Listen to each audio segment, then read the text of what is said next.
Test. Tak asi stojí bližšie k ústam. Kľudne napríklad sem. Poďte nás. Test. Dobre, a tu máš toto. To si daj niekde do vrecka. Najlepšie tam niekde, tak. Oni to nejak ako nahrávajú, tak keď sa bude niekto niečo pýtať a nestihneme mu dať mikrofón, čo asi väčšinou nestihneme, tak keď tak zopakujú otázku.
So, shall we get started?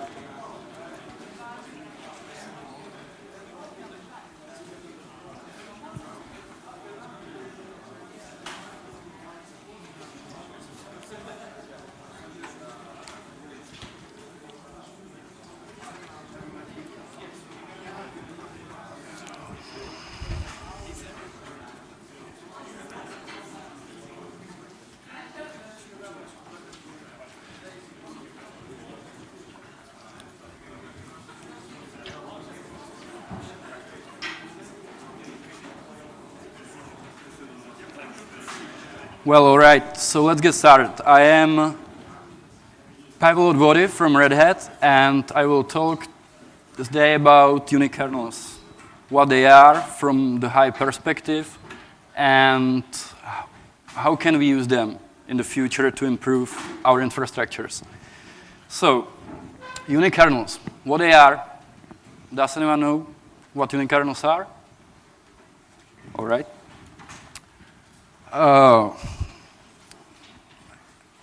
So basically, we take an application that is existing right now, and we transform it into a standalone kernel.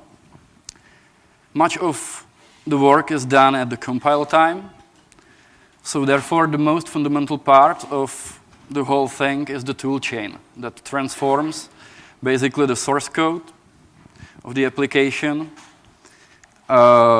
combines that with the runtime that is needed that actually provides the kernel services, and basically bakes all of that into a QCOW2 image that you can later run on the hypervisor of your choice. All right, so this is a quote from one of the dissertation that was based on the Unikernels, and so that's basically what I said. And the Unikernels, what they are actually, they are also called library OSs. So this means that the operating system the idea of the operating system is basically that it's a library that provides interfaces like, network stack, file system services, scheduler for the threads, and it provides them as libraries that are directly linked to the application. Well, the game has already started, all right? First thing, when I started researching the project, I've arrived at Marriage OS, which is basically a cooperation of the Zen Foundation and the Linux Foundation. They were like the first who made Unikernels popular, and they have this specialty. They have entire tool chain based on the language objective camel. The idea is that by using a memory-safe language, that's really, I don't know, objective camel is not that language that we are used to. For example, C programmers, Python programmers, when they look at objective camel, it looks really strange, and it's a functional language. So, rump kernels by the NetBSD. This is, they are not exactly unikernels. They call it exokernels or something like that. So they are not exactly unikernels, but they are close enough so that I want to mention them. The part that they used from NetBSD is the network stack and also the ZFS, which is the Zeta file system.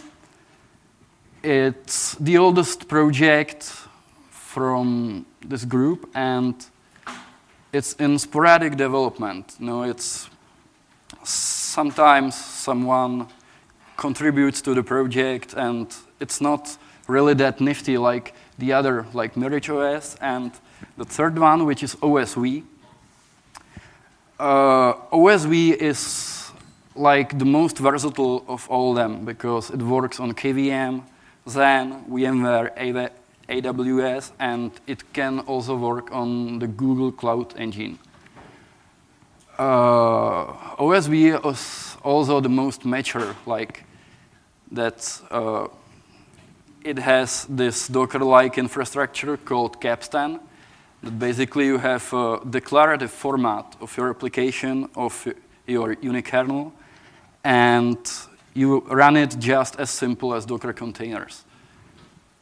So let's look at Mirage OS. Recently it reached 2.0 milestone, so it should be somehow ready, but I guess that due to their usage of OCamel, it's the rate of adoption is not that high because that's kind of hard entry point for people to manage because it's for most people it's like new language, and the runtime is entirely implemented in OCaml, and OCaml has bundled package management, which is called OPAM. Yeah, so that is like their rationale for choosing OCaml. Well, it's mostly security concerns, so that you want to get rid of those, I don't know, cheap vulnerabilities related to buffer overflows, stack overflows. It's just like these mistakes that pop up in native code and are really hard to get by in a language that you cannot actually have pointers in there. So what has been done and what is interesting? The admin part of the Mirage OS it provides a Git-like distributed branchable storage. So it's like a whole new file system built on top of what's already there. Because when you have these unikernels, then it's really hard to, because you want to keep them in isolation that is enforced by the hypervisor, then it's really too hard to get them talking to each other. You want to have a web server unikernel talking to your database unikernel, and so you need some way for them to talk, and this is the VChan, low latency inter-VM communication channels. Basically utilize a shared memory inside the hypervisor. And the VM images in the Mirage OS land are tracked with Git, or you can make them OCaml packages and distribute them as the package itself. Rump kernels. It's short for runnable user space metaprograms. One virtue of the RAMP kernels is that they actually implement all the syscalls needed to run the applications that are already there in the wild. RAMP kernels are unique in that they work on bare metal too. You don't need a hypervisor. And the idea is that if you move the block I/O and the net I/O drivers to the user space, you get performance, basically for free, because a lot of the performance is wasted when basically the operating system is juggling like with the data between kernel and user space.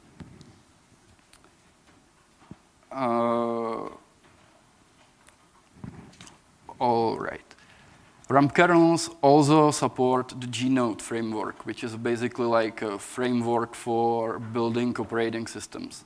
It contains all those libraries to interface with network cards, some file systems, and, well, that's pretty much it. Claudius OSV, well, that's probably my favorite one because it supports Linux shared objects directly. They basically implemented their own dynamic loader.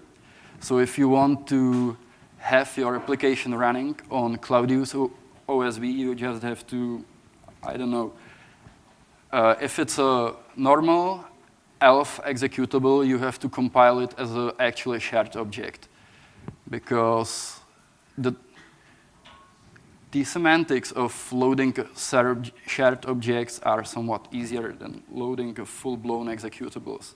And if you wanted to load full-blown executables, you would have to actually implement the shared objects anyway, so it's saving time. Well, OSV supports improved network stack, which is based on Van Jacobson proposal from 2006. And I think that the Jacobson proposal has very much to do with the Unikernels in overall, because what Jacobson basically proposes in his paper is that there is a lot of performance wasted when you get your data from the network, but you got them in the kernel space, but you want to move them to the user space where the actual work happens. So that is the juggling with the memory that I mentioned. So that is really close related. So let's move.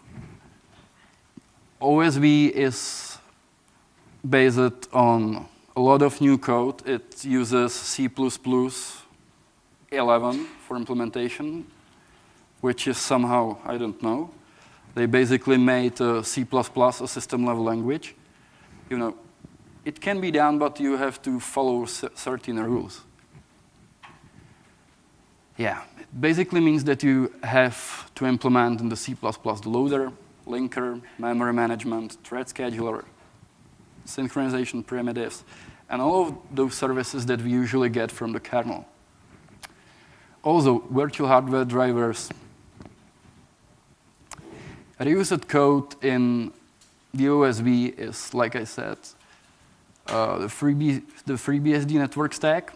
It actually uses muscle libc as its C library, and also like the basic file system in OSV is ZFS, which is kind of, I don't know. I don't really know why they choose ZFS, because yeah, I've heard that they expect that people will run Unikernels on commodity hardware, which has to deal with data failure, and the ZFS has nice self-healing properties. So, but I'm not an expert. And I mentioned the capstone, which is like application that provides container ubiquity with the Unikernels. And the capstan files are actually based on YAML. They are in some way related to Docker files that you describe there, how to build the application, how to build the image, and also they contain the information how to run that image. So it's a little different. Why all the hassle, all right? We get increased performance. In case of the OSV, they measured it, and for example, the memcached running on the OSV yields like 900% benefit over standard Linux running memcached. Yeah, that is the memory juggling. And the same is basically for the syscall round trips, because every time you make a syscall, you basically say, hey, kernel, here is some data structure that you expect. It's in this and this format. Interpret it and give me back the result. So in the world of Unikernels, this basically boils down to a notion of a single function call. You know, that there are no syscalls, there is just increased performance. And also security benefits.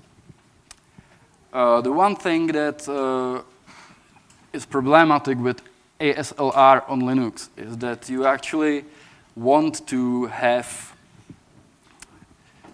the ability to share the shared objects between different processes.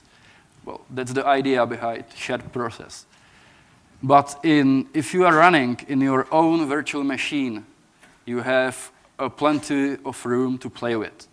There are no other processes which may consume that library, so you're pretty much able to move it anywhere you want. So the Linux implementation of ASLR actually works that the compiler has to emit position-independent code, and which is just normal code, but it doesn't care where you move it. All the jumps and links are relative to the position where it is right now. That is basically a compile time address space layout randomization. But there's also another variant of ASLR, which is actually used by Windows.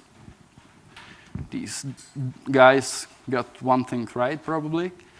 And that means that the ASLR is enforced when the application is started.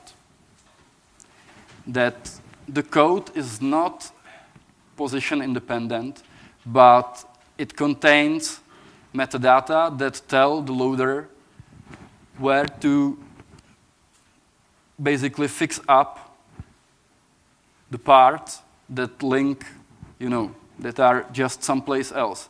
So, but that is a huge win for security, I would say, because in the case of the ASLR, as it's implemented right now in Linux, to break it, you basically need a single information leak. If you know the single information leak, you basically know what is the value of the slide by which the memory is shifted. And with the other approach, with load time ASLR, you can actually have a different slide value for each different basic block in the program. So you don't need just one single leak, you need many leaks. And that's just, just more secure. Yeah. Besides that, the page table, it's clever to look up the page table when you are done setting it, because, well, no one can then allocate any, executable block that you as an application author wouldn't meant to be there. So you get basically the compartmentalization at the hypervisor level. You know, this idea is really nifty because I think that what is the operating system doing most of the time is it makes sure that processes don't interfere with each other. So it has to do a lot of things it does not really have the power to do. And even if you, for example, write a security model, put it into the kernel and let it run, well, that still is fragile because once someone breaks into the kernel, well, it's done. But here right now you get that you would first need to actually break the code that is there. And what does it get you? It gets you nothing, basically, because if you imagine the virtual machine that is actually running right now, someone got into there, hacked it, what they can do? They can basically do what the application can do, and that is very limited. You know, if you imagine that you have unikernelized an Nginx, and that someone breaks it, and what they can do, they can read the same files the Nginx could read, and they can basically, they can execute whatever code they can, but there is still not much in the system they would really want to get hold of because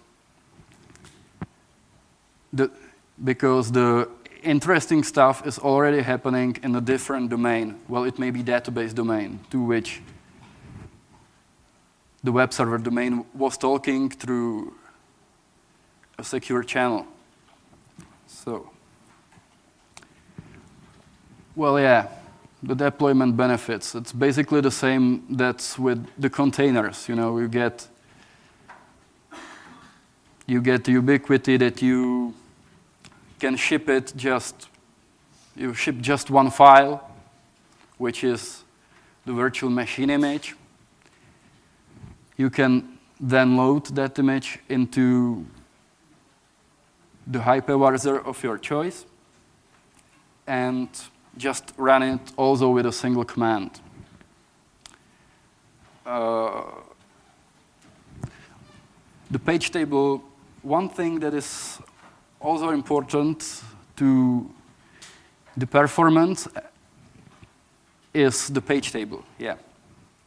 And it is, for example, you have this Java application. What is the biggest problem in Java? Garbage collection. When it kicks in, the word freezes. The way the garbage collectors work is that they basically mark each memory page with some flag, whether or not it was accessed and that is just a feature of the memory management unit in most computers right now. It's called dirty bit. It means, was the page accessed before? So you can actually get hardware, you can actually speed up the garbage collection by cleverly utilizing the hardware that's already there, but from user space, you could not use it because it was just hidden. You just can't, from user space, set or read a dirty bit on a page of memory. So this is like a huge win for languages that rely on garbage collection, like I mentioned the JVM and Java in general. But well, and speaking about Java, the OSV is actually capable of running Java applications off the shelf. They basically ported the JVM, made it a unikernel. Then they basically took a huge amount of memory in the system and gave it to the JVM so it can manage it. Now, the JVM is running not bare metal, but right on the hypervisor. And there are like dozens of projects based on Java that were unikernelized since I last checked, like, I don't know, 1 week ago. You can, for example, get your unikernelized Minecraft server. Or, for example, Tomcat. Cassandra. I don't know what all uses Java, but it can be used right now. It's usable. And I think it's really interesting because especially the JVM part, it's not only Java. The JVM is actually capable of running wide variety of other languages that were implemented on top of the JVM, like the JRuby, Jython, and I guess that a lot of interesting languages were ported to Java to run on top of JVM. So you can actually go and try it. Right now it works out of the box.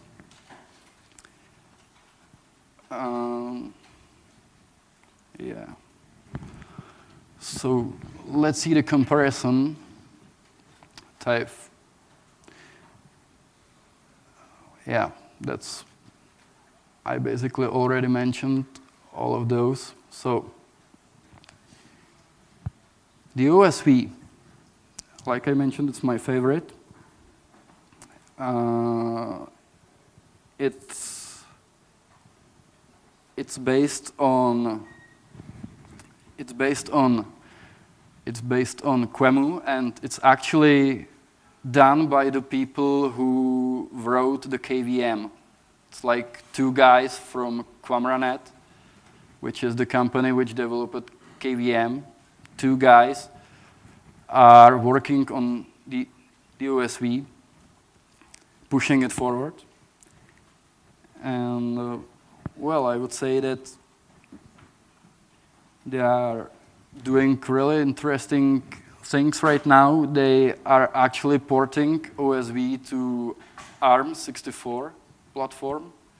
So it's not only x86 64. The same can be said about the Objective-Camel and MiricOS, because it's not bare metal language. The Objective-Camel has its runtime, and it's already supported on ARM, so you can, with both MiricOS and OSV, you can actually go platform independent with the Unikernels, which I think is also a huge win, because I believe that the infrastructure in the future will be mostly based on ARM64 servers. That the x86 platform will just be shifted away.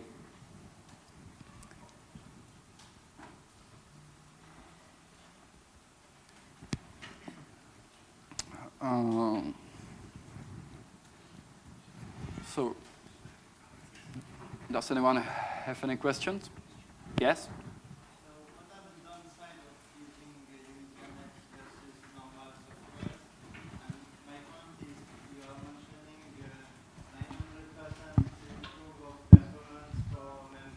Yeah. If you're using with So my question was, what are the downsides of using Unikernels versus normal Linux, etc. stack? And so you're mentioning the 900% performance boost when using, for example, memcache kernels, like OSV. And why isn't it more popular, if so? Well, I guess that it's not more popular because it's really hacky right now. You know, you just can't take the application that you have right now and have it running on the unikernels. You actually need to recompile it. So I guess that the entry point to Unikernels is actually quite high. You know, with Docker, you can just Docker run whatever you know should work, and it will work. But here it's quite little more complicated because you just can take the binary, you need to recompile the code. Okay. Thank you. Yeah. Yeah. Just to clarify, so if it's all built into one kernel, if you want to make any configuration changes at all, you have to reboot a new one, build a new one, and reboot it over some way. Well, the configuration changes. Well, you can grab the configuration from network, for example. It all depends how you actually communicate with the process. You can have the configuration like the default sitting right there, and if you want to change it, well, one option is to bring the virtual machine down, bake a new image, and start it up. But it should also be possible to push the data into the VM. Like, is it true I would want to keep it stateless because if I update my software, you have to wipe the machine, right? That's true. Well, Like for a new version of the software, if I have some new code, I'll definitely have to roll a new image. There's nothing I can do. yeah. You have to recompile it and have the tool chain actually. Okay. Yep. Any more questions? Yes? Do you know of anyone who's using this in production? Like some shop or something? Very common. I don't know about anyone using in production right now, but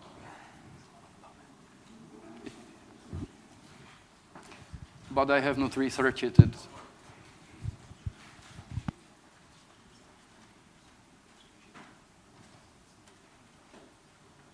No questions?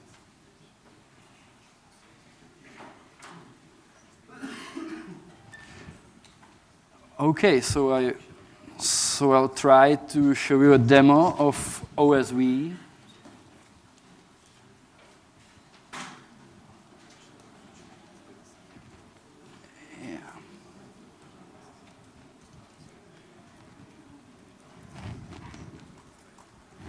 Oh.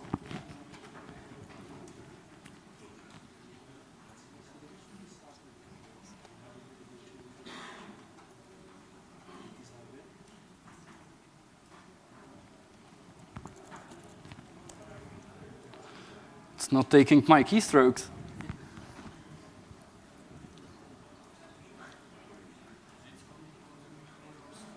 Okay. So let's just force off.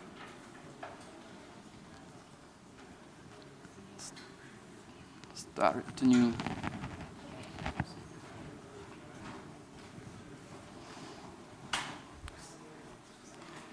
There's actually a quite nice dashboard I wanted to show you that's bundled with the OSV that you get basically for free. It's nice for debugging because you can monitor the workload in there. You basically see what the threads are doing, right?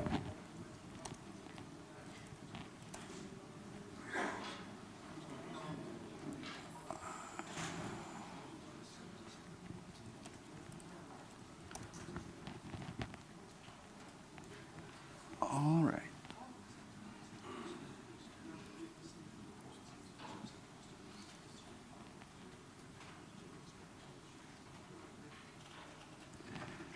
So, I will source my profile, which contains, yeah, sorry. Yeah, all right. So this is the CLI interface for the capstan. Some of the commands look really like like the one we are used to from Docker. So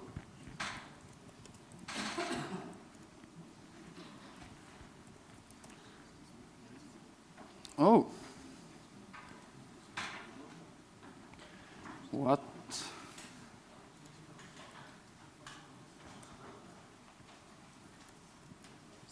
What has happened?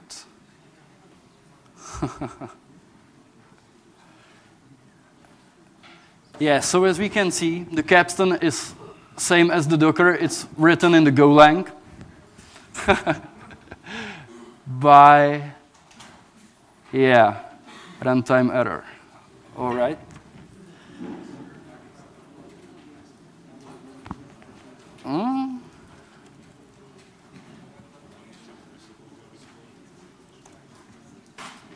Yeah, so it's, yeah, all right, so I don't have a network access. Well, maybe if I connect myself to the,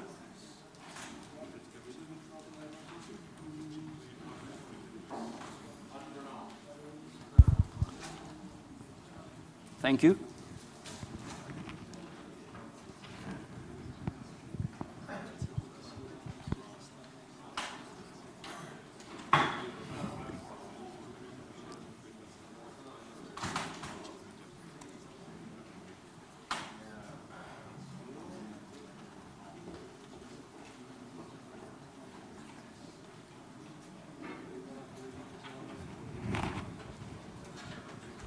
Well, that should take me to the landing page, right? Shouldn't?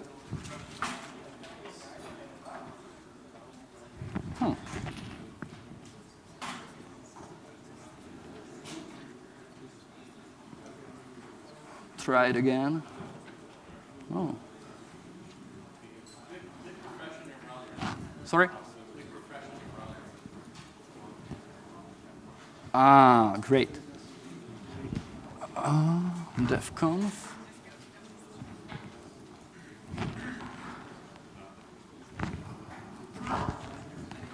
Well, what's the Linux?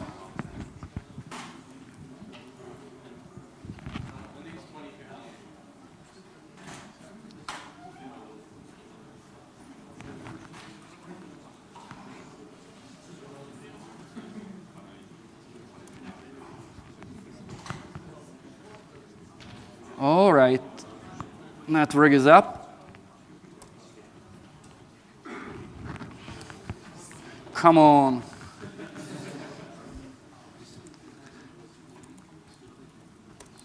Okay, so let's search their image registry for the images. Oh, great.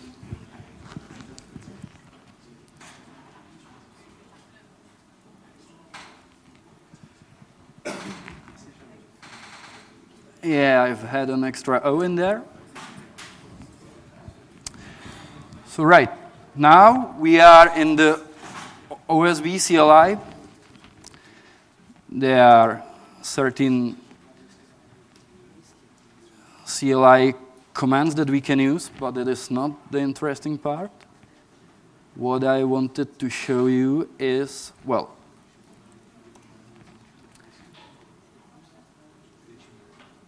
I'm going to use bridge networking.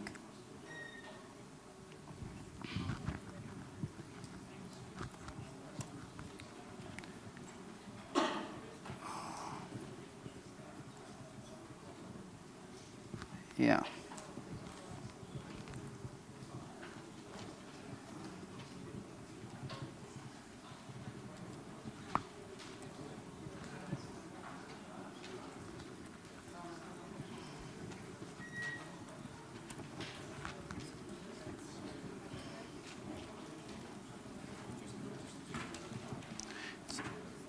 Should be at the port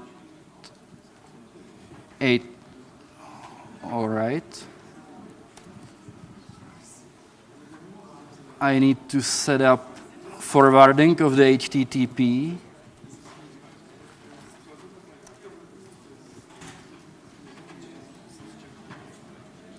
and it's like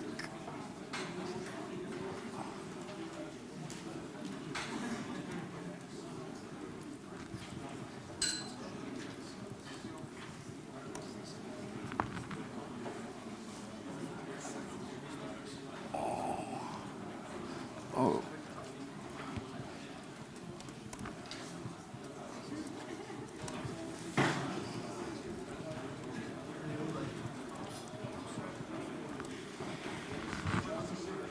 Oh, it was not started, so it cannot restart.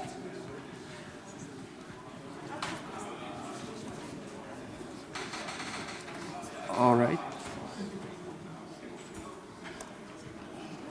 Yeah, one more thing.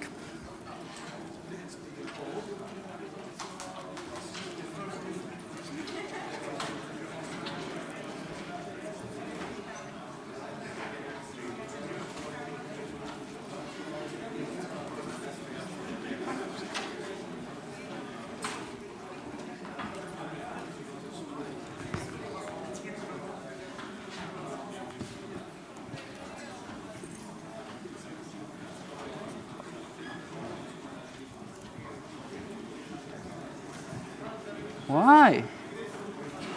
It should be working.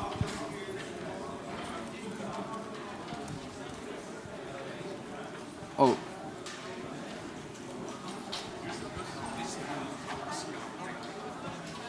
Oh yeah, it's running.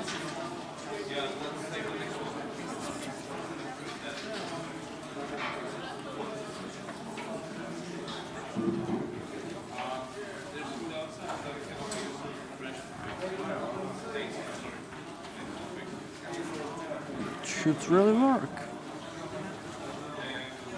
Oh. I'm sorry, the example just does not work. Thank you very much, Pavel.